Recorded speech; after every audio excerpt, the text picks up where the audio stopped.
Reddit did to do and welcome into more important issues. It is Wednesday, December 4th.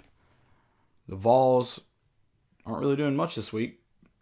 We're going to have a recruiting out in Nevada somewhere. Everywhere, but out west, in Memphis, out west. I mean, wherever you want them, they're going to be there. Yep. Wherever you are. They're coming knocking on your door. Jeremy Pruitt will be there in some ugly loafers. What's that? And it's a Three's Company. It was like, come on, knock on our door. Who was wearing? Somebody's wearing J's, weren't there? Some nice J's. It wasn't Pruitt. Pruitt needs some. He needs to go shoe shopping. Yes, he definitely needs. Not with Dan Mullen either. He doesn't need to go shoe shopping with him. But yeah, he needs. The all black like that don't really match anything at all ever. I work in like a kitchen at a restaurant. The Crocs? Yeah, not a great look for him. The Crocs. I don't know. Show the money. I'm digging the Crocs. Yeah, I mean, you got the nice pants, a nice jacket. Just get some better shoes. In fairness, he wears the same jacket every time. I feel like he takes a picture with it. Yeah. Like it's the same one. I think he has like 20 of them. I love in one. I think it was with the Whitehaven trio. He had the glasses hanging down too. It was nice. I'm sure his wife is like, "What are you packing?" He's like, "I think I've got enough of those quarter zip to make it through this trip." Yeah, the white quarter zip. Yeah, because he may wear this exact same one every time, but I like to think that he just has a bag of those in khaki pants, like the SpongeBob. Yeah, claws. Exactly. Nice. That's what I like to think. We don't really see him in anything else, so whatever. We are still going to, obviously, have an episode. We are still there. Basketball team plays Florida A&M tonight, which is going to be a very, very underwhelming opponent. Hopefully, the Vols don't overlook them. Yep. That's our hope. But we will preview that as well. We'll talk about the 2020 schedule a little bit because there's not much to talk about this week. We will talk about the conference championships that are happening, though, later on in the episode. And some NFL. Yeah. So we do have an episode ready to go at you. Before we do that, though, Landon's going to tell you all about our friends at Commercial Bank.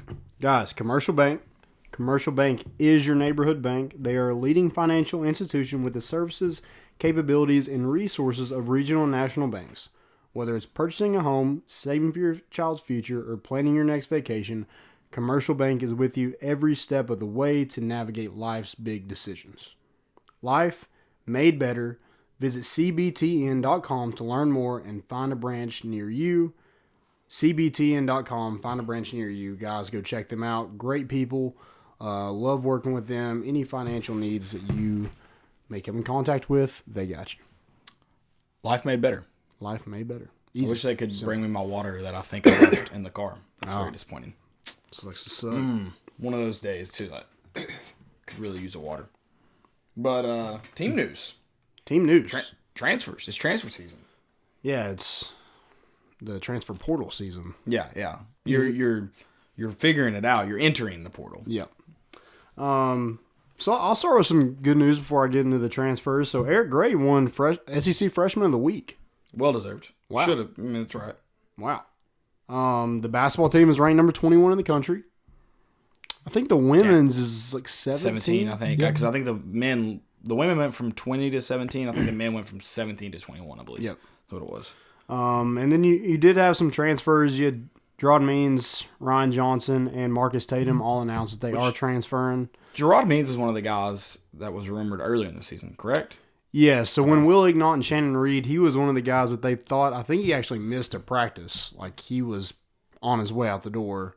I guess they convinced him to stay for a little bit. Still didn't see the vision, I guess, and ultimately made his decision to leave the University of Tennessee. But the other guys, they were good role players. They weren't starting. And I guess time's ticking on their eligibility, of course. So they want to find the best opportunity for them to play. Right. You don't want to see guys leave your program, but, I feel like this is kind of a mutual. Yeah, I am curious to see, because, I don't think we're asking. You say it's mutual. I don't think the Vols are necessarily upset about any of the potential transfers, but I don't think we're asking anyone. Like, we don't, because we have plenty of scholarships. Like, yeah, I think we had 68 scholarship players at the end of this year. So it's not like we're asking people. I'm sure we're like okay with okaying it and going to help them transfer, but it's also we don't need to clear up any scholarship space. We have plenty of scholarship space. So I'm curious to see not how only the Vols handle it, but I mean, even teams like Alabama, I mean, LSU, the guys that are at the top who are going to have roster turnover because you mentioned the people with, eligibility dwindling. They're looking for playing time, looking to get their opportunities somewhere else. I mean, it is going to be interesting in the next few years with all the new transfer rules, how they'll handle that that turnover, which, I mean, I guess teams like Alabama who are bringing in like 35 a recruiting class, doesn't really matter. But Right. 35 is an exaggeration. I feel like 30 is not, though. Yeah. They find a way to always sneak like 3 or 4 like blue shirts in there. Yeah, here's you a blue shirt. Yeah. Here's you a blue shirt. They've got plenty of blue shirts to go around. So, yeah, they have scholarships available all the time, though, because people leaving when they're juniors. And then now you've got guys that are leaving looking for better opportunities in terms of playing time. So, I mean, I'm curious. It's going to be a little bit of an uphill battle for Pruitt and his staff to find a way to get – because, I mean, it's tough to compete when you don't have those 80 scholarship guys. Yeah. It's really tough. You're dependent on depth, especially late in the season. We were blessed with a really late bye week there, but you're dependent on depth, and we don't have a ton of scholarship depth currently. Nope. Not at all. Ryan Johnson and Marcus Tatum actually released a statement. I don't think Gerard Means did, but they kind of just thank Vol Nation. They thank the staff. They didn't really have anything bad to say, which a lot of kids don't. No, but, I mean, they won't. If they have anything bad, which Tatum did an interview with The Athletic already. Yeah. Those will come out in interviews later on. I do think those guys are leaving not to chase more play. I mean, those are guys chasing more playing time because we have built depth at that position. So that's. Yeah. Obviously, it's not a good thing to see guys transfer. You never want to see guys leave your program, especially like when coaches recruited them, which neither of them were recruited by the staff. But like you said, you still never want to see them leave. But it is kind of like a bittersweet moment. You're going, okay, maybe we're building depth and talent there. Because you have guys like Marcus Tatum. Ron Johnson was a 3-year starter, right? Marcus Tatum's started on and off since he's been here. I think Ron Johnson was kind of on and off as well. Yeah. So, I mean, those are guys who they've been starters in SEC games that are now leaving just because the playing time's not the same. Yeah, I mean, the talent that you brought in with Brandon Kennedy, which he's coming back, I feel like that kind of hurt. Potentially. Ron Johnson, yeah, hopefully. And then you brought in Darnell Wright and Wanye Morris, and that was kind of Marcus Tatum. Yeah. And you should be building this offensive line even more in this recruiting class. So, it's kind of one of those things that comes with the territory of what they're doing. It's why I said I'm curious to see how teams like Alabama and LSU, because those guys were starters. Those guys had starting positions at one point. They had plenty of playing time at one point, but they're going to go seek opportunities to play more. Yeah, so that's why I say I'm curious, because the bad teams have transfers, but now with the new transfer rules, even the good teams are going to have some significant transfers. And they're both graduate transfers. I think they're both graduating in December. So leaving the University of Tennessee wasn't worth the years sitting out to them previously. Right. So now that they won't have to sit for sure, and they, like you said, they have an opportunity to go play somewhere else. Yeah. Wish them the best of luck, too. Yeah. I mean, even Gerard Means, I feel like he was kind of, he was definitely rumored to leave earlier. Probably that 1 foot in, 1 foot out kind of thing, and just didn't work out for him. Yeah. Mm-hmm. Maybe some guys passed him on the depth chart. I think he was playing receiver. He's one of those guys that kind of got moved from DB to wide receiver. Yeah, he's been. And then it can be easy to be moved around like that. And you've seen a couple guys that they don't seem to like it. Carlin Fields and me thought would be leaving after this year, but he's redshirting, staying one more year, and he's a guy who's moved a lot too. Yeah. So, yep. I potentially could see him moving again. Yeah, maybe. Because you are losing some significant guys in the secondary, and you should have plenty of depth next year at running back. So I don't think his days of moving are necessarily automatically complete. Right. So, I mean, not saying he will, but yeah, we'll see. I mean, I thought he's looked good at running back. Yeah, I mean, he's looked fine. It's very obvious they're moving him around where they think he's necessarily going to be best at, but where he's going to best help the team. Yeah, and they're trying to get him on the field. Yeah. When you're moving around, they actually see something in you, and they're trying to get you moved around to better help. Oh, yeah, and they believe you can help the team there. We've seen Carlin Fields and me at running back. He's probably, and he hadn't seen the field at all at DB, right? No. maybe the spring game. Maybe. So I think he was hurt actually. So no, I don't think so. So we're gonna assume his best position is running back. But if he best helps the team at DB and he's willing to move there, I mean, you could see that move.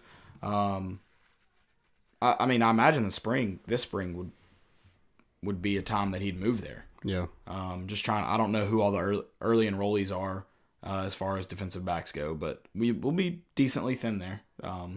We've been thin there for like 3 years. Yeah, it's thin, but you don't really lose a ton either. But there's not a ton. It's just been thin forever. You drop one guy you off lose Warrior, and then you hopefully Schamberger. get Flowers back. No, Schamberger's a junior. Oh, okay. I was thinking he was gone. Yep. So it's just Warrior kind of. Flowers you would think would be good in time for spring. I guess they may be hesitant to bring him in. I mean, I don't know if they ever said exactly what the injury was other than a lower extremity and had surgery. I don't know what they ever said. Yeah. I think we all they might have said broken leg. Yeah, I think that's what it was. If it's knee, just timetable's always a rough estimate. But if it's a leg, I mean, he potentially could be practicing for the bowl. Because that was like week, 3, 4? It was pretty early on. Yeah, it was pretty early, yeah. So he potentially could be practicing during bowl practices. I don't know. I mean, it's to be determined, obviously. But yeah, it's one of the things that we've just been thin there for so long that guys leave, you're still thin. Yeah. So. Yep. And then Juwan Jennings. I mean, so I hate that I had the same take as Wes Rucker. My brother told me, he said, hey, I want you to know that Wes Rucker said the same thing as you. He's like, but I think this is one of Wes Rucker's only good takes. I was like, all right, well, that makes me feel good. So I don't understand how you said, we don't know if he did it on purpose, but we're going to suspend him for a half anyways. And that's just irresponsible. Like, that's just terribly irresponsible. Yeah. Or you said, he did it on purpose, and we only think stomping on someone's face deserves a half game suspension. A first half. Like, the SEC is just stupid. Like, it's terribly, terribly stupid. I don't know.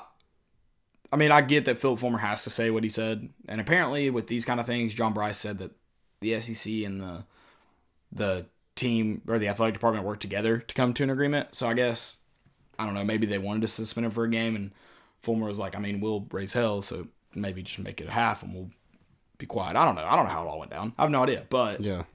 So if you don't know, Juwan Jennings was suspended. They didn't even say directly for what. Like, I don't even know if they said it was that play, did they? They just said a personal foul. Well, or did they put a time on it? I don't know if they put a time. It said in the fourth quarter with 3. Okay, so it did. Yeah. Okay, yeah. But, okay, that makes me feel a tad better. But yeah, I mean, they're saying that the stomping was worth a half game suspension, which I'm also saying, shouldn't you be getting on that reffing crew for missing someone getting their face stomped on? Yeah. I mean, your job is to protect the players, and you failed that if you believe someone got their face stomped on. And there was like a scrum. Like, there was pushing and shoving after that, and there was literally no flag on the play. Yeah. I don't know if Juwan Jennings did it on purpose. I mean, no one knows but Juwan Jennings, and if he told anyone. I do know that, I could guess whether he did it on purpose. I'm not going to say whether I believe, but I don't know how you could prove it unless you go to Juwan Jennings and you're like, hey, did you do it? And he was like, yeah, I did it on purpose. Yeah, take a lie detector test. Yeah. That would be the only way. Which my big thing now is, if it only gets you a half game suspension, I say we elect someone to stomp on a Vandy player's face every game. Just maybe not our best player. Yeah, but maybe not that. But if it's only a half game, I mean, you chose to play for Vandy. You deserve probably a harsher punishment. We're kind of letting you off easy. Yeah. You deserve like a stone cold stunner. Yeah. So, yeah, I don't understand the SEC. I think that's the reason I think it's terrible. If you suspend him for a game and say we believe he tried to stomp on a player's face, I mean, I'm going to argue it because I'm a Tennessee fan. So that's just how I should be. But at least you kind of like stood your ground. You were like, we believe he did this. This is egregious. Now you're saying we believe he stomped on a dude's face on purpose, and it's only worth half a game. So, like, you didn't win on either side, in my opinion. No, if you would have done it, for a whole game, then you admitted that he did it on purpose. Yeah. I mean, how many times, let's just look at some of the bullcrap that's happened in Tennessee football team. How many times when you play football and you got tackled, or you were part of a scrum or a part of a pile-up, did you get kicked, shoved back into the ground? So, Darrell Taylor earlier in the year against Alabama. Shoved back into the ground, kicked. I've been spit on. I've had my nuts grabbed. I mean, I'm not saying it's right, for you, man. but yeah, I know, right? It's the most action I got in high school. And until now, but yeah, I mean, people like, I'm not saying it's right, but I love how all these Vandy fans are like, he should be kicked out of the SEC for life. And I'm like, well, I mean, he's got one more game left. Right. Yeah, that's my thing. I was like, it's one more game. Yeah, but I'm just... And he's never playing again at Tennessee. Yeah, I just... It'd be tough to argue the SEC if they were like, had a backbone and were like, we're suspending him for a full game because we feel like he did it on purpose. But they don't even have that. They don't even have a backbone to stand up and say it. And then earlier this season, you have Cash Daniel, who you have two very good angles of, twisting a quarterback. You're supposed to be protecting quarterbacks. Twisting his ankle in a pile for like a good few seconds. Like, it's not like he's like under there like bending and twisting and nothing. Crickets. You don't even come out and say, we can't prove it. Crickets. And then you act promptly and you've got it in 2 days. You've got a suspension handed out. 3 days. Suspension handed out. It's Wednesday, 4 days. I think it's Tuesday for some reason. Do you know how hard it is? Like, if you, I haven't really been in a fight either. Thank goodness, I'd probably lose. But like being that mad in a fight, just like playing football, like being like that egregious, like hitting people, like literally people are trying to kill each other. Yeah, that's what it's I'm a game. Too. And then this is like, then you're getting thrown out for kind of doing that same thing. Yeah, I mean, you should never... Or not thrown out. Cash Daniels did it, and he... Right. You should never stomp on a player's face. Ever. Like, that's unacceptable. I said it on Sunday. I was like, first off, it looked unintentional. To me, it legitimately did look unintentional. Like, I've tried to look at it as unbiased as possible. Like, I'm like, he's jumping up. He kicks the dude in the face first off. He doesn't stomp. Like, stomping would be like, if this is the dude's head... he's getting up. Putting his... foot. The dude's head is between the foot and the ground. That would be classified as stomping. Watch like a good like drug dealer movie. They curb stomp people all the time. It's awesome. Yeah, but it's only half a game, right? Only half a game suspension. That's good news. I think like one of the first few episodes. I just started Breaking Bad last week. Somebody gets curb stomped and it's terrifying to watch. This dude lived. That's the good news. Not from Breaking Bad. The Vanderbilt player. The dude from Breaking Bad died. He died.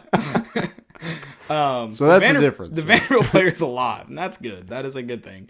But yeah, I just don't know how you can. I don't know how, if you're trying to judge intent, you can look at Juwan Jennings and say there was intent there. He jumps up and happens to kick the player in the face as he's turned completely backwards. If he did that on purpose, I'm not even mad. I'm impressed. Like, he was able to kick him without looking. He sold it. Yeah. And no, I mean, the SEC, I think, took a really, really, really poor stance here in how they handled it. And it's terrible. Like, they literally like went back and reviewed this tape, but all this terrible officiating and nothing, like nobody is being held accountable for it. Oh, dude, but we can go in all these different camera angles and look at Juwan Jennings may or may not step in on a guy's face. Is there an angle we haven't seen? I don't know. Is this like the Zapruder? I can't even say it. Zapruder film? Because there's like in the angle that everybody on the grassy knoll. There's like a big, I don't know if it's a table or something, but it's like completely covered. Like you can't even see where like they land after the tackle. Yeah, I mean they run into that little equipment truck thing. Yeah. Yeah. So, yeah, I just don't get it. I just don't get it. SEC is terrible. SEC officiating is terrible. As soon as this came out, I was like, dude, I don't want to be in the SEC anymore. It sucks. It's terrible. If I could, there's extenuating circumstances that I can't. So if someone else would like to, you can have full credit. Please do it. Go protest the SEC offices tomorrow in Birmingham. Go do it. You have my permission to take my idea. I mean, is that all we need? I'm just saying, just do it. Like I would, but I can't right now. So, someone just go protest in Birmingham tomorrow. I don't even know where the offices are at. I don't know what they look like. First of all, why are they in Birmingham? Sucks. I've been to Birmingham one time and I wanted to kill myself. Yeah, it's terrible. I ate at a Texas. You know what's worse? Mobile. I ate at a Texas Roadhouse and they were like, smoking or non-smoking. This was in 2013. And I was like, what? I was like, I haven't been asked that question since like 2005. But, yeah, no, it was No, someone please go protest in Birmingham. I would love that. I'll drive you, maybe. I don't know. I'll support you in any way you need to. But you think they're just mad because we kind of were the downfall of Alabama? Like, we exploited them? I hope we exploited Alabama. I haven't watched enough of it to be like, oh yeah, we really showed a bunch of weaknesses. I think that defense was just not good, and then the offense was just not great. They didn't know. Sorry, Sarkisian's terrible. Everybody knows that. He's probably half lit right now. Yeah, game planning for the Citrus Bowl. But we knew he was terrible, and then Tua kind of overcame a lot of that. Then you take Tua out of the equation. Turns out his younger brother, I guess, isn't better than Mac Jones, which absolutely baffles me. Yep. Everyone said he was better than Tua. I mean, I don't think they meant like right now, but like that he was going to be better than Tua. I feel like he should be able to beat Auburn. Yeah. If he's better than Tua. But they don't even play him? Yeah, it's kind of weird. Kind of weird. Yeah, so no, the defense, I shouldn't say terrible. They were depleted, though. I mean, yeah, they weren't as good as they have been. No. That's for sure. I mean, when Auburn scores 48 points with a freshman, well, they had two. I like to believe pick sixes too, didn't they? Right. Yeah, Auburn did. I like to believe that Butch Jones has a say in the strength and conditioning right now, and that's why they've had injuries. And I like to believe that during the Mississippi State game when Tua went down, that Butch Jones, like Nick Saban was about to pull him out. He's like, "You're done." And Butch Jones was like, "Coach, let's practice a 2-minute drill. We need to practice it. We haven't gotten to do a lot." It's what his chart said. Yeah, so that's what I like to believe is that Butch Jones is the entire reason Alabama is crumbling. I don't know if we were, but we definitely like made it a game, and like after that game, they seemed to struggle a lot. They definitely seem to struggle. I think the defense being depleted, and I mean that's midseason right there. Yeah, our game against any like good defense. I mean, they obviously blew out Arkansas, which every team did. Yeah. So, but yeah, I mean that would make, and then Tua being injured has, I don't know how you have so many athletes on the field and you put so much stock into one guy. Yep. That baffles me. But I guess that's one thing to be said about Chaney. He's rolled out 3 different quarterbacks this year and done, terrible, halfway decent, and pretty good with all 3 of them. Yeah, so, we'll take it. We're 7-5. We're happy with it. We're going bowling, baby. Get your bowling shoes. So, Mr. Football Awards was given out, and I won't go into all of them. Congrats to all of them, but kind of some that pertain to Tennessee a little bit. The first one is Amari Thomas. He won from Briarcrest. He's kind of the top prospect kind of on Tennessee's board. I guess their highest priority guy. Right. He's supposed to announce in 5 days. It looks like it's between us and Auburn. He's going to visit Florida this weekend, which I don't really – apparently he has like a lot of family members, and so distance is kind of an issue. So it's kind of between us and Auburn. But we'll kind of see with that. He won. Elijah Young won at South Dual. No surprise there. Just put up crazy numbers. He's going to Missouri for now, I guess. I'm not really sure if that works out with Barry Odom getting canned, but wish him the best. I've heard going to Missouri. Yep. And then Holden Willis, the wide receiver from Greenback, he actually visited Tennessee this past weekend against Vanderbilt and kind of waited. People thought he would get a offer. Didn't really happen. So still kind of waiting on that. I mean, he looks like he has all the intangibles to be a pretty good player. The problem, and I'm sure it's Tennessee's issue with it too, is he plays 1A football. Yeah. Like that's hard to evaluate when you're playing 1A football. If he's 4 or 5A putting up good numbers, and I don't know how much size.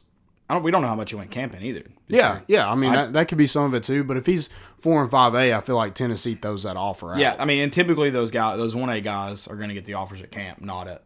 Yeah. And even sometimes for the 5 and 6A guys, depending on the numbers you put up, it's going to depend on if they've gotten to see you in their environment. Yep. I mean, that's a lot of it. Obviously, not the whole equation. There's a bunch of factors. I am curious to see how they move or how they handle him going forward, just because of we haven't filled the class yet, and then I mentioned the 68 scholarship guys already. And so there's a ton of scholarships available. Don't know all the rules of a blue shirt. I know you can't have made an official visit. Don't think he's made one yet, has he? Yeah, I don't think that was an official visit. Yeah, I mean, so- luckily he's only 20 miles away. Right. So it's I feel like a blue shirt, if he wants to be a part of the team, I feel like he needs to walk into the coaching staff and be like, give me a blue shirt and let me try to earn a scholarship. Like, or preferred walk on, let me try to earn a scholarship. Because he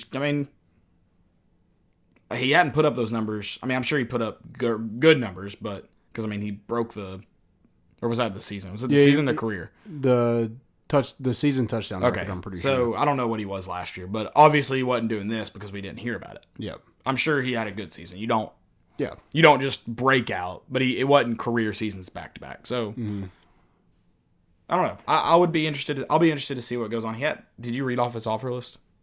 What do you know what it is? I don't even know what it is. I don't even know if he's actually being recruited actively. Yeah, ranked. That's why I say I feel like preferred walk on blue shirt is probably gonna be what he may need to try to do if he wants to be at Tennessee. Yeah. So I don't even know if has he openly said he wants to be at Tennessee. Is it one of those stories? Well, apparently his coach said something, and his quarterback did an interview about apparently he wants to go to Tennessee. Okay.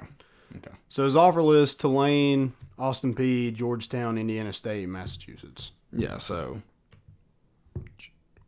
UMass. Yeah. Georgetown. UMass.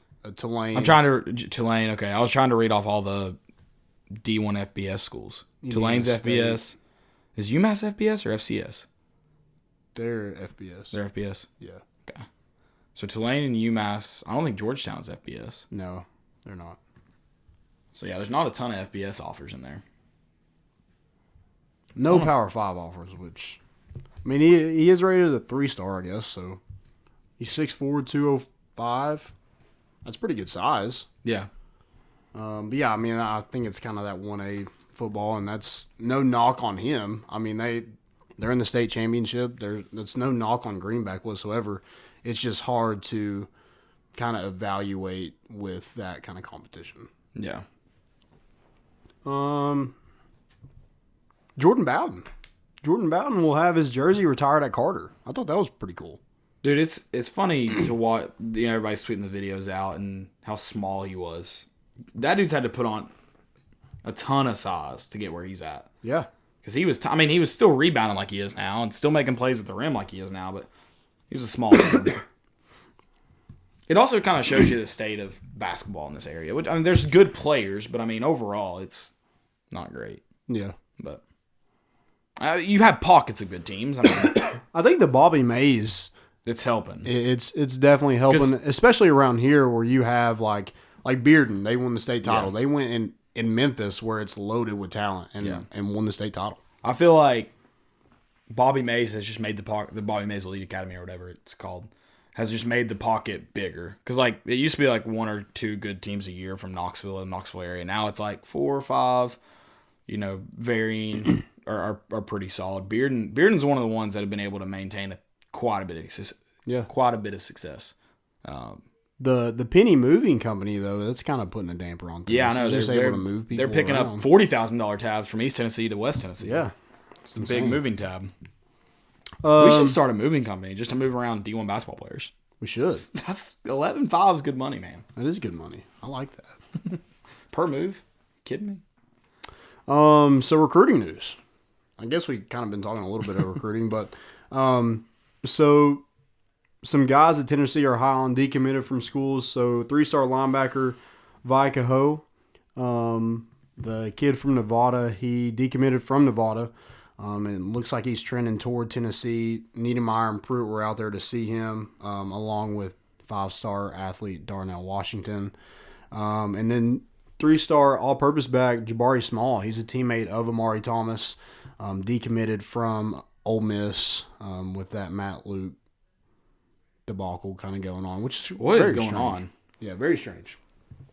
The old piss, I guess, that cost him his job. Yeah. And I guess it kept Joe Moorhead from losing his job at Mississippi State. Because I thought he was out the door as well. But did you see his press conference after? I didn't see it, but I saw the script of it. He said said something like it's going to take maybe SWAT team. I don't know, something like that. He's like, it's going to take a SWAT team to drag my Yankee ass out of here. He's like, this is my team. I was like, what? I think it'll just take like one guy said you're fired. I was thinking like, how funny would it be if like leaves a press conference, Mississippi State has fired Joe Moorhead. I was like, gotcha. A little bit less than a SWAT team, huh? Yeah. So you have Jabari Small. It looks like he's kind of trending to Tennessee as well. I feel like they're trying to get in with Amari Thomas also. Amari Thomas, like I said, is headed to Florida this weekend, but it looks like it's between Auburn and Tennessee. I don't think he's going to sign early, so I don't think it's going to be over when he does decide on December 9th, but it'll definitely be big if Tennessee's able to land that in-state prospect. Right. You got something? No, I'll just show you after the show. Okay. I feel like I might have found my girlfriend's burner account on Twitter. So nice. Yeah, that's good for you. I'm man. on Twitter because apparently the Juwan racist stuff is starting up, and I didn't mean to. I mean, I did kind of mean to, but I didn't mean to. You're starting fires. It's kind of a joke. You lit the fire. Yeah, I did. Caleb started the fire. Oh, Twitter's great. I love Twitter so much. Yeah, it's so fun. I've been on it since like 2009. You all used to make and like we're not in the middle of a coaching surge. Like it's just nice. It's fun to watch all the rest of the stuff going on. You all used to make fun of me in high school for having Twitter and like being on it so much. I don't know if like you specifically, but like I guess Facebook was the thing then, and I was on Twitter. I used to get made fun of quite a bit, but I'm sorry. You knew the whole time, right? I knew. I was like, I bought stock in it. Yeah. Play Travis.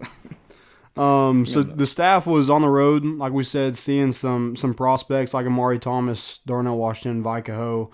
They also went and saw Desmond Tisdale. I think Scher went and saw him in Georgia.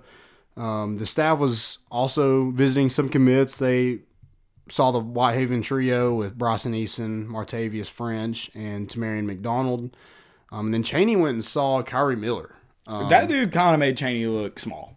Dude, he's massive. Like, I was like, Chaney's lost some weight. And I watched his highlight tape, and you see a lot of offensive lineman highlight tape, and you're like, oh, okay, that was okay. Dude, wow. Just burying people in the dirt. Yeah. And out of Texas, that's good football, right? Everywhere in Texas is good football. Should be. It's what you hear.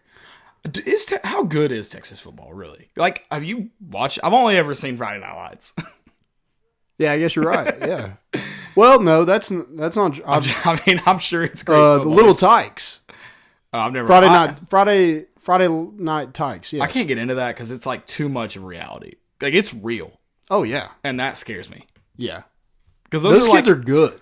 It doesn't matter. The dads over and the moms too take over for me, and it's scary. Like, I'm like, it's too. You know, the reality. It's because you're a coach. It makes you a little nervous. Exactly. Like, you watch the reality shows that you're like, oh, that's too real. Yeah, I don't like that. That's the kind of show Little Tykes is. Yeah. When I was in Houston for the A&M game. This is why I question how good Texas football really is. Our Uber driver in Houston was very creepy. We were like, we're in Texas on a Friday night. Like, I feel like we should go watch Texas high school football. And we're all like, I think he had just picked us up or was taking us to a bar. So like, we're obviously 21. And we were like, hey man, like, where's a good place to go watch high school football around Houston? Like, short drive. We don't want to go out of the way too much. He's like, are you going for the girls or for the football? I was like, the football? And this is after he got done telling us he had a daughter in high school. I was like, yeah, I'm probably going to get out of this Uber now. You can drop us off right here at the corner. Wow. Yeah, I was like, what? I got a daughter. She's from Texas. I like, how do you... No, like, he was just like, earlier we were talking, he's like, how, what do you do for a living? How old are your kids? Like, yeah, I got a daughter in high school at wherever. And then later on in the conversation, it was like, tells us he goes to high school football games to look at girls, apparently. Nice. I was like, good for him. Yeah, this is... Just let me out right here. Don't let your daughter spend the night trip. With that girl's... Right. That same trip, we got kicked out of a bar that was having trivia because one of my buddies was on Tinder, like, swiping, and they were like, you can't have your phone out. And he was like, I'm not looking up the answers. And they were like, you get out. You went full on Ryan. Yeah, it's exactly what happened. It's exactly what happened. It was great. I can't be without my phone, guys. Yeah. We had to leave. Dude, you would have loved this. I'm sorry, we're way off topic now. You would have loved this. I told you about this? Probably. They had a nacho bar there. It was like $5 all you could eat nachos. Oh my God. That's dangerous. Well, we were just like looked up like the diviest of dive bars in Houston and went. And it was like trivia and $5 nacho bar. Yeah, Wow. it was awesome. Wow. Did you go back after the game? That's where I would have went. No, we didn't. All right, screw it. We lost. Going to the nacho bar. We went to Northgate after the game. Okay. Yeah. So, with this recruiting class, I guess it's not ideal right now. Still time, still some guys on the board. You're still ranked 20th and it feels like you're a lot lower, but you're still ranked 20th. I feel like last year we were up like 13. So not like a huge difference. Right. You definitely want to be higher, definitely want to get some bigger guys, or I guess highly rated guys in here. But, some guy on Twitter told me, he was like, oh yeah, the filling needs thing that y'all say is so coach talk. I'm just like, that's literally what is going on. Like, I don't know. The what now? So we were talking about how the filling class, needs. we're filling Yeah. needs. Sorry. Yes. Filling holes, filling needs. Right. He was like, yeah, that's just coach talk when you're not recruiting well. I mean, I get what he's saying, but is he complaining for you saying that? I guess. See, I feel like he just needs to look at our tweets and listen to our show because we've said, like, we need to finish higher. But it's also nice that we're filling needs. Right. Filling, I mean, and the emphasis right now is, guys that you don't, like, you need defensive linemen. That's Maury Thomas, Tyler Barron, Octavius Oxenine. You're going for that. Linebackers, Vika Ho, Desmond Tizzle. Offensive playmakers, you need some of those. You're losing Callaway, Jennings. So you're going after guys, you got Jalen Hyatt, Jimmy Callaway. You want Darnell Washington. Yep. So I feel like we're addressing all the needs. We're not just getting guys that are rated high that Butch Jones used to do. Somebody asked me this. Do they get a bonus for like where they finish in recruiting? Yeah, I feel like I've heard that. Yeah, because I feel like that was Butch. That's all he cared about was just getting that bonus. Well, and apparently Butch Jones was like really wanting people to get rated higher. Like he was like would be on the phone with Rivals evaluators and 247 evaluators, like getting those. So yeah, maybe. Yeah, I don't know. I can't say for sure right now. You got an ACL tear? Oh, gotcha. Yeah, let's get it. I mean, it needs to be blown out. Not enough. Sorry. I mean, yeah, you want to finish higher, but the fact of the matter is, if we want to talk about delusional, you're delusional if you think we can recruit with Alabama and LSU and even Georgia and Florida right now, sitting at 7-5. Yeah. Now, what we need to be doing is poaching a couple recruits here and there and building it up. And Pruitt's just going to have to coach his ass off the next few years. Like, that's just the way it works. Yeah, I mean, the best recruiting pitch, we've said this over and over, is winning. Yeah, so 2 or 3, in 2 or 3 years, when you've beaten Florida once, beaten Georgia once, played Alabama, maybe you start stealing more recruits, but it's never going to happen overnight. Now, maybe we get some good players in here that Pruitt trusts, which after the way some of the guys Pruitt's got in here that don't look like 3 stars, I trust him. I'm not saying go out and recruit all 3 stars. Yeah, but you trust his evaluation. If he's got so far. If he's got 4-star, 4-star, 4-star, and a 3-star thrown in there, I'm like, I believe in you. Yeah. But yeah, I mean, he's gonna have to coach his ass off, and if that means maybe next year he beats Florida, Georgia, or I'm not saying all of them, but one of these teams, Alabama, and now he's able to poach more and more recruits from him. It's a building process, especially nowadays with how recruits their junior year of high school are gonna, they're like, all right, I'm committing to this school, and I want all my buddies to come with me. And unless you get a class builder like that, which Harrison Bailey's worked hard to do that, and he's somewhat done that. Yeah. I don't know if it's tough to do nowadays, and we should recruit with Alabama and Florida and Georgia, but it's not going to happen magically overnight. No. And we fought hard. And it's definitely hard for our staff to tell a kid, we want you, believe in us, and then they go to Auburn or something next weekend, and Auburn's like, yeah, we beat Alabama. They lost to Georgia State. Yeah. Which one do you want to play at? Yeah. I mean, that's tough. And I mean, there's, the playing time thing too. Like you said, that's probably one of our better pitches right now is you can play almost immediately. Yeah. Come on. I mean, that one is going to work in your favor with a few people, but it's not going to work in your favor with these highly touted BJ Ojulari type of guys who they're going to start anywhere they go in the country. Yeah. For the number 1 team in the country, for the number 5 team in the country. Not the, I think someone said power rankings were up to like number 30. Not the number 30 team in the country. It's going to be tough. It is tough. But the good news is that's our job. We've got the previous national recruiter of the year on our staff. You've got guys like David Johnson who can recruit. I mean, I trust them right now until they give me a reason not to. If this class finishes above, 15, 13, I'm going to start going, you got to do better than that. But if you address the needs that can finish top 15, 13, I'm going to be pretty pleased. Yeah. Yeah, I think definitely top 15 is where you need to shoot for. Yeah. Because until you're able to win, get closer and closer, until you're able, like you said, to beat a Georgia, beat a Florida. Yeah. And still beat the teams that you should beat. Right. Yeah, we beat all the SEC teams we should have beat. It wasn't pretty. Right. But we also lost 2 games we should have won at the beginning of the season. Yeah. If you're sitting at 9-3, we're talking about a whole different recruiting class. Yeah, and you say we beat the SEC teams we should have beat. I mean, I'll even argue that point. As a Tennessee mindset, yeah, we should have beat them. But we were only favored in 1 SEC game this year. Right. I'm saying I understand. To get to that next step. But even from a Tennessee standpoint, we all, and the players should have had the thought, we should have beat those teams. Yeah, but Vandy's the only one we've been favored in since Pruitt has been a head coach. So that's what I mean in terms of, to the country, and even the country is like, I can't believe, before the game, they're saying Tennessee won't beat Mississippi State, Tennessee won't beat South Carolina. I'm sure there's still plenty of people who picked us against Missouri. Yeah. Or didn't pick us against Missouri, sorry.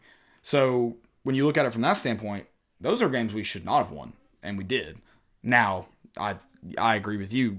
I looked at them and said, we should have beat them. We should have beat, and then you've got to take care of business year in and year out with Georgia State and BYU. And even the BYU game, man, that BYU's not a Georgia State type opponent. No, they're not. BYU. But they're a game you should have won. Right. BYU beats Vandy. BYU beats probably Missouri. Now. See, Missouri Kelly Bryant, yeah, depends. They definitely beat Arkansas. They beat the teams we play. They play Mississippi State close, I'm sure. That's probably a toss-up. They play South Carolina. That's probably a toss-up. Kentucky, I don't even know how we contain Lynn Bowden Jr. That dude's a freak. He's good. A freak. So, I guess we should get into the 2020 schedule unless you're not done with recruiting. Yeah, I'm good. Okay, I do need to tell you all about my friends at 865 Axe Throwing. Go check them out. I think we are finally going to try to make it this Saturday. We'll see. We're always trying to get out there. We appreciate them. If I can find I wasn't ready. I apologize, guys. We gotta turn this game on soon. We gotta. Are we rolling up on 7? Ooh, we are. Do you wanna do that while I'm trying to find this? Yeah. So we'll talk about the 2020 schedule right now. So Tennessee, there's a couple games on the schedule. I think there's a lot of winnable games. You go on the road this year to your West opponent, and that's at Arkansas. So they're a freaking dumpster fire. You start off the season with Charlotte, then you have Oklahoma, Furman, Florida, Missouri, South Carolina, Alabama, Arkansas, Kentucky. Georgia's at the end of the schedule. I like that. Troy and Vanderbilt. So you kind of split up that gauntlet that you've had. And then South Carolina and Alabama are swapped. I like that a lot because you have a bye going into Bama. Right. And it's at home. You're realistically, you're looking at potentially just being you should be 4-2 going into Bama with a bye week. Yeah. Just looking at the schedule, you should be 8-4. Yeah, I'm not. I wasn't ready to do predictions, but yeah, when you just glance at it, I don't disagree. Yeah. So. Oklahoma, I look at that as a game you can compete in. They lose Jalen Hurts. They have a new quarterback. I know Spencer Rattler is supposed to be really good, but it's a new quarterback. Their defense is not great. So if you roll in there with a defense like we're playing, I feel like we have a chance. If your defense can just play decent, and then your offense has got to play out of their mind, though. That's the big thing. Yep. Your offense has got to play out of their mind. That Oklahoma game will definitely be interesting. Yeah, I think Florida's at home. I think it may have been a media shade that Lincoln Riley was throwing up, but I think they were saying like in the spring it was if Spencer Rattler was there, which I think he did end up going in the spring, and in fall camp I think they were saying like Jalen Hurts may not start. Yeah. Which, it could have been a smokescreen from... Right. But, that was being mentioned. Which Yep. I don't even think we've hardly seen him this year. So, No, I don't think so either. Yeah, he's supposed to be good. I mean, he was a 5-star, but their defense is terrible. QB1? Yeah. He's not, that great. He's got a good arm, but in the words of Peyton Manning, what does a strong arm really mean? You can throw the ball far? Good. I mean, we're going to see. I mean, that's QBU right now. Right. No, I mean, if anybody can do it, it's Lincoln Riley. That's for sure. Right. And so Arkansas, they'll have a new coach. They're a freaking dumpster fire. Florida's at home. Georgia is away, but they have a new quarterback. They don't have DeAndre Swift. Is Mike Bobo coming home? I heard Mike Bobo is... He got fired today. Colorado. Or not Colorado. South Carolina. Oh, okay. He got fired from... Yeah. Or it's Colorado mutually State. parted ways. Oh, Colorado State. Yeah, sorry. So, yeah, I heard that he might take over offensive coordinator for South Carolina. That was a rumor. I don't know. But, yeah, Georgia, new quarterback. DeAndre Swift is gone. They didn't just look, especially on offense, they didn't look very impressive to me toward the end of the season. Georgia? No, I mean, no. And they're going to have to, they're going to have some playmakers at wide receiver. They got George Pickens, who got in a brawl with the Georgia Tech guy for no reason. How long is he suspended? Probably just a half, just throw it around. He did something funny. I can't remember now. I was talking about it to someone the other day. Yeah, so I mean, I kind of like the schedule next year. I mean, Oklahoma isn't ideal to go there. It scares me because it does look formidable. But I'd rather play them in 2020 than 2019. Yeah, we would have gotten donkey stomped. Yeah. Especially that yeah, early in the season. Yeah. Yeah, I mean, and next year what will be interesting is could have a true freshman starting on the road. Yeah. Could be. You never know. Jalen, yeah, we have some questions. So I'll go ahead and get in those real quick. Yeah, you can go and turn that on. So, Neil and Mafia said, between Darrell Taylor, Daniel Petulli, and Nigel Warrior, who will be harder to replace? I'm gonna go with Darrell Taylor. I think. Okay. I'm gonna go with Daniel Petulli just because I'll say his leadership will be the tougher to replace than probably anything else. Yeah, I think you had some. Definitely had some struggles on defense when Daniel Petulli was not on the field. It seems like when he came back on, there was a different mindset to that defense. Right. And he's been SEC Player of the Week 2 weeks now. So I mean, he's definitely a good guy. I think Petulli has my vote in that. Darrell Taylor is still all three of those guys are gonna be hard to replace. But you kind of like what you have coming in next year as well, especially on defense. Like those guys, and that's kind of all you have to replace. Right. Which, like I said, is going to be a lot, but at the same time, you're not replacing your whole defense. No. Oh my God. Florida A&M's jerseys are ugly. And then they've got freaking a defensive tackle playing their 5. John Fulkerson is going to get abused. It looks like freaking Mount Cody in there. We're going to get... Well, guys, it's over. Yep, they're blocking every shot. My word. All right, sorry. I'm distracted. Oh, good news. We can preview this game real quick. But I am going to tell you guys about 865 Axe Throwing. It's a one-of-a-kind experience. It's perfect for date night, birthdays, anniversaries, friends night out, wedding parties, corporate team building events. 865 Axe Throwing, where locals hang out. They're the first axe throwing range in Knox County and the only outdoor range in the area. They have a friendly, knowledgeable axe coaches that can teach anyone how to throw confidently and safely. Once you stick your first axe, you'll be hooked. It's located only 15 minutes from downtown. Their atmosphere can't be beat. Throw axes, play cornhole, tabletop checkers, mega Jenga, or just hang out by the fire. They're family-friendly farm fun. Go check them out this weekend. We will probably be there Saturday night. So come hang out with us Saturday night if you'd like. The bouncer at Southbound already has a foul. Nice. So we have another question. What bowl game outside of the ones in Florida do you see Tennessee going to? I think Music City Bowl would be the only one outside of Florida that. Yeah, surely the Liberty Bowl's out of play, but you never know, I guess. Yep. You never know. And then Joe Lawson says, will JG stay and compete for starting quarterback position? And with Harrison Bailey coming in, will Maurer and Stroud Shrout stay. I think one person's gone. In my opinion, it's probably JT. Think JT's gone? Yeah. You would think. You just never know, man. I do think Jared's going to come back. Yeah.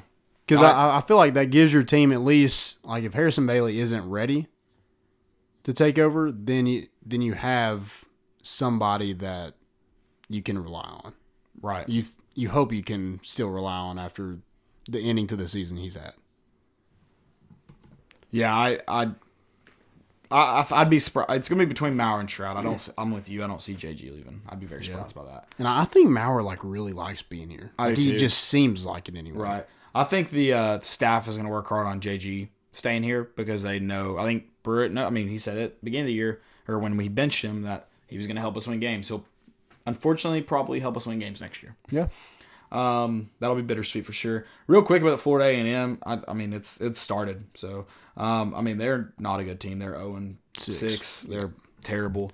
They do have a guard averaging 10 points a game. His next best stat category is to assist, but they're bad.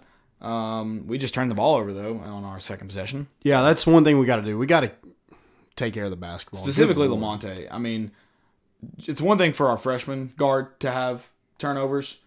It's another thing for our senior guard to have turnovers. And it needs to stop with Josiah James Jordan soon. We're almost 10 games into the season. But especially Lamonte. He's going to have to fix that quick. Yep. Hopefully, I mean, this is a game. Start getting comfortable. Is our next game Memphis? Yep. Yeah. So next game is Memphis. And then after that, you have Cincinnati, right?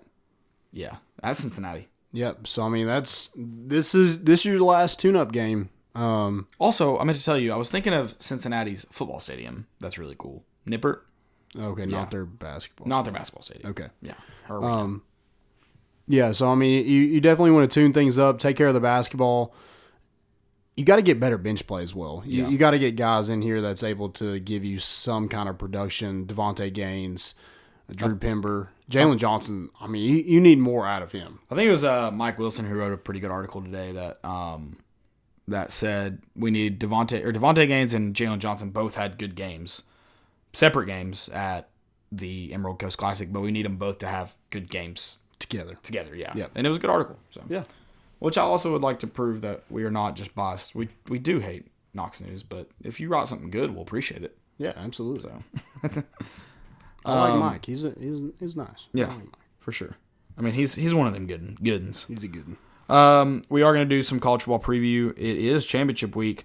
Before we do that, though, as a true football fan, you already know just as sure as the season's changed, Tom Brady will keep the Patriots in the game. Every weekend, our favorite gridiron warriors put their skills to the test, so why aren't you doing the same? We're almost halfway through the NFL season, so now is the time to get off the sidelines and get in the game with MyBookie. MyBookie is the premier place to bet on all your favorite pro and college football action every weekend. They always have the most up-to-date lines and most prop bets of any sportsbook on the planet. So if you're going to bet this season, do the smart thing and bet with the best at MyBookie. If you're the kind of guy who likes to bet a little and win a lot, try parlay. Pick your locks for the week, put them together in one parlay bet, and when they all come through, the rewards will be huge. Tired of watching the games from the couch with nothing to gain? MyBookie wants to get your mind off everything and back on the game. Best part is, if you join right now, MyBookie will double your first deposit. That's right. If you put in $1,000, they'll give you $1,000. That's double your initial deposit. You can use on all your favorite picks. Use promo code CHAIR to activate the offer. That's promo code CHAIR to double your cash. Visit mybookie.ag today. You play, you win, you get paid. My man's at the free throw line, shooting like Shaq. That's Cedric the Entertainer. I don't think he's that tall, but he could be a family member, I guess.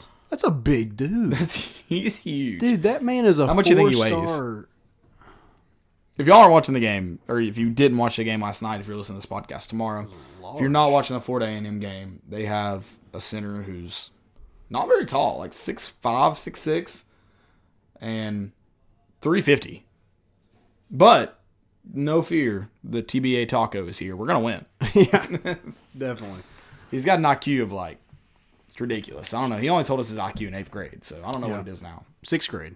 Oh, 6th grade. Sorry. Championship week. Wish we were playing in it, but we're not. I feel like this is like your 18 playoff kind of.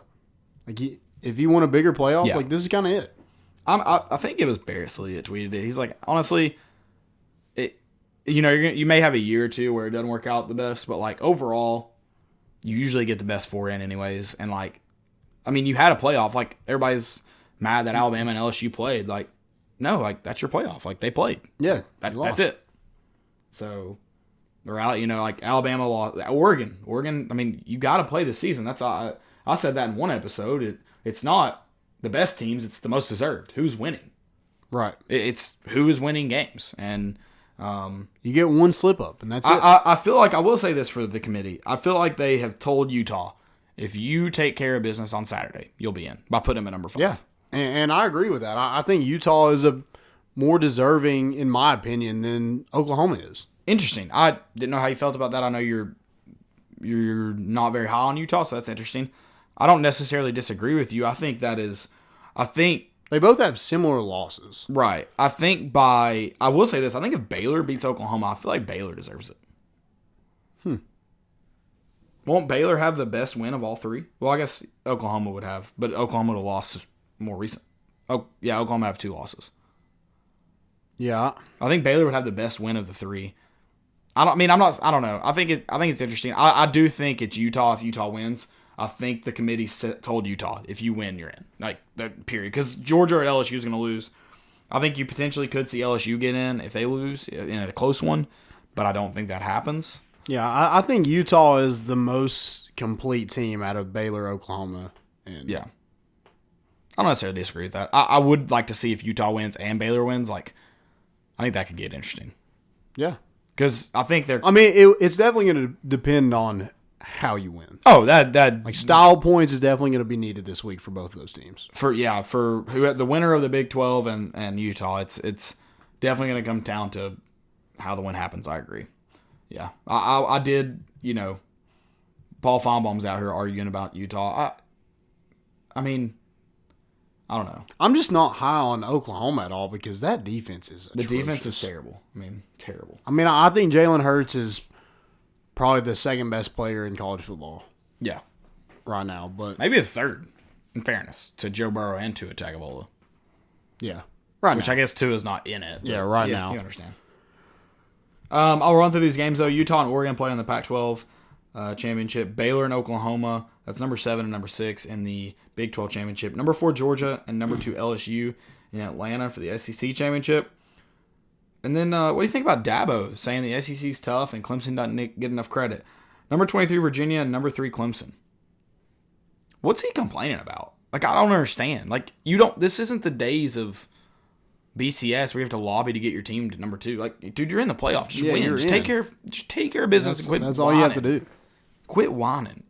If you're the God, winner, I hope Lane Kiffin takes FSU just to beat because that will Dabo Swinney will be up late at night thinking about that. Yeah, everyone at FSU seems to think it's Bob Stoops, though, which would still wreak havoc on Clemson. Oh, but yeah. he'd do it in a classier way than Lane Kiffin, and I want it to be dirty. Yeah, I do too. I just I don't hate Dabo. I actually kind of like him, but I just don't get what you're whining about. Yeah, your conference is trash. No one's doubted Clemson, but if you don't watch Ohio State and you don't watch LSU and go, those are 2 of the best teams in college football, you're an idiot. Yeah, and the second best team in your conference has 3 losses. Yeah. And if you don't believe it, if you're like, no, I mean, we're better, go prove it. You get the chance to prove it. Go prove it. Yeah. It's that simple. And why would you want to be number 4 at this point? You got to play Ohio State. Why would you want to be number 2? You still have to play LSU. I hope what happens, because I think LSU and Clemson would be a really good game. I think Ohio State would beat the dog piss out of Clemson. So I need LSU to destroy Georgia. Ohio State play Clemson, or Wisconsin close. So Ohio State moves back to number 2. They get stuck with Clemson and get the dog piss beat out of them. I would like it. That's the only way I think they get the dog piss beat out of them in the first round. Other than that, probably a good game between them and LSU. Yep.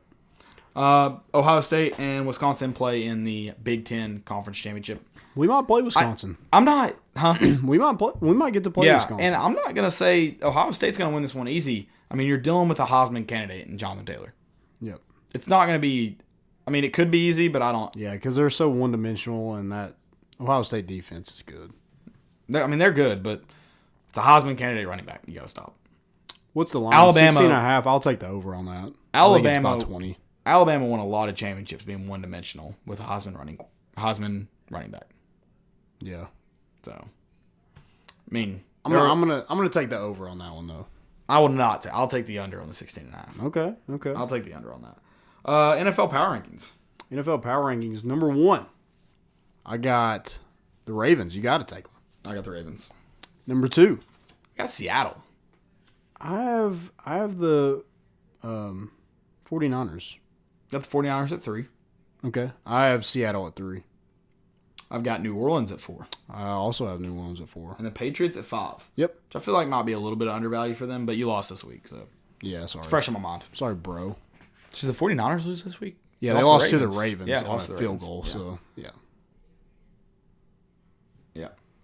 Yeah, that's our NFL power rankings. I think I barely escaped by in our first round of the fantasy football playoffs. Oh, I got destroyed. Did you? The only person that had my quarterback had 1 touchdown. So was that the playoffs? Yeah. You're out of the playoffs? Yeah. I could win? Yeah. Holy. I hadn't even looked. I could win. I thought we were doing the 2-week thing. Are we? So I thought we were too. And for some reason, I guess save it that way. Didn't. Okay. Set. That's fine. I wouldn't have came back anyway. Like I was down really? that much. So Who'd you play? Connor? Jesse and my team put up 71 points. Yeah, my team only put up like 90, 95. Like I haven't scored under 100 this whole year, and I scored 70. Yeah, that's tough. Gotta love it. Gotta love fantasy, man. Just when you're in a good mood, it'll take you out of it. Yeah, that was. Oh wait, hold on. Was that? Yeah, that was round 1. Yep. I played Brody this week. I don't even know what he's done. So let me tell you about our good friends at Blue Chew. Blue Chew. Guys, remember the days when you're always ready to go? Now you can increase your performance and get that extra confidence in bed. Listen up. I'm not going to go into my personal experiences. Just so you know. Blue Chew brings you the first chewable with the same FDA-approved active ingredients as Viagra and Cialis, so you know it works. You can take them anytime, day or night, on a full or empty stomach, and since they are chewable, they work up twice as fast as a pill, so you can be ready whenever the opportunity arises, pun intended. If you benefit from the extra function and more confidence where it counts, Blue Chew is the fast and easy way to enhance your performance. Most guys talk a good game, but Blue Chew helps you follow through. They're prescribed online and ships straight to your door in a discreet package, so no in-person doctor visits, no waiting in a pharmacy, and best of all, no more awkwardness. They're made in the US of A, baby, and since Blue Chew prepares and ships direct, they're cheaper than a pharmacy. Right now, you can get a special deal for our listeners. Visit BlueChew.com and get your first shipment free when you use the special promo code ARMCHAIR. Just pay the $5 shipping. Again, that's BlueChew.com, promo code ARMCHAIR. Try it for free. They're the cheaper, faster, easier way. And whenever that opportunity arises, they're there to help. Blue Chew. Go check them out. Yeah. Did you miss the Folk dunk reading that? Yeah, I did. Folk alley-oop, actually. It was the Jordan Bowden inbound play, too, from Vanderbilt. Incredible Folk. Segments. Do we have a Jumbotron? I don't know. We need Jumbotron topic ideas. That's what we need. Yeah, we do need that. So just, if you're like, hey, I want to know, let us know.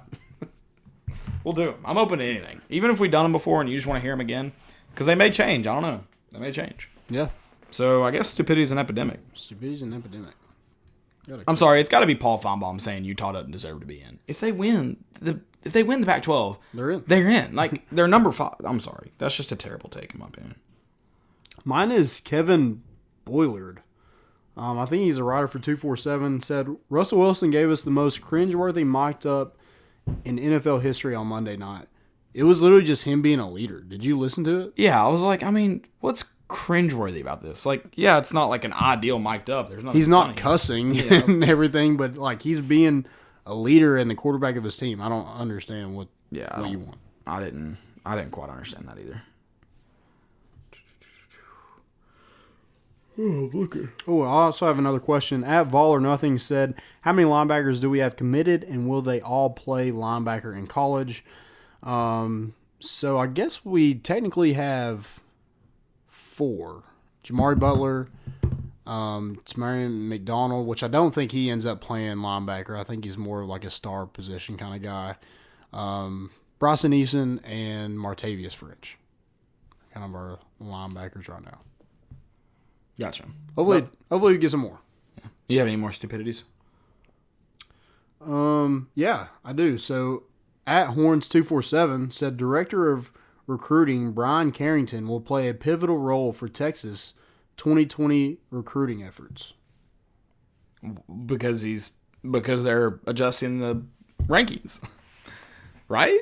Well, What do you mean? he is the director of recruiting, so I would hope he would play a pivotal role in their recruiting 2020. Yeah. But like, is he just changing? Like, what does it mean? I have no clue. I don't either. I also have a Stash Chest. I don't know. It's an Instagram account, but it said 5 years old, and it has a picture of Luka Doncic, LeBron, and Bronny. 5 years old. Luka Doncic age when LeBron's son Bronny was born. I don't understand what that means. Yeah, I don't really understand. Cause how old is Bronny now? Is he 18? Is he 17? He's a freshman. Oh, he's just a freshman. I was thinking he was getting up there. Yeah, that's a weird tweet though. 5 years old. 5. This guy was 5 when this random other guy that just his dad happens to be famous was 7. Yeah. Okay. Cool. Good for him. Cool. I don't have anything else. I'm ready to get off here and watch some Tennessee basketball. It's been an ugly affair, but it's 14-3 now, so we're about to get off here. Yep.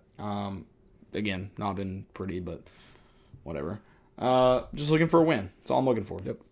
And SEC's racist chant at the game. Guys, thank you all for listening. Check us out, Twitter, Facebook, YouTube, Spotify, Google Play, iTunes, all that. We're there. Check us out.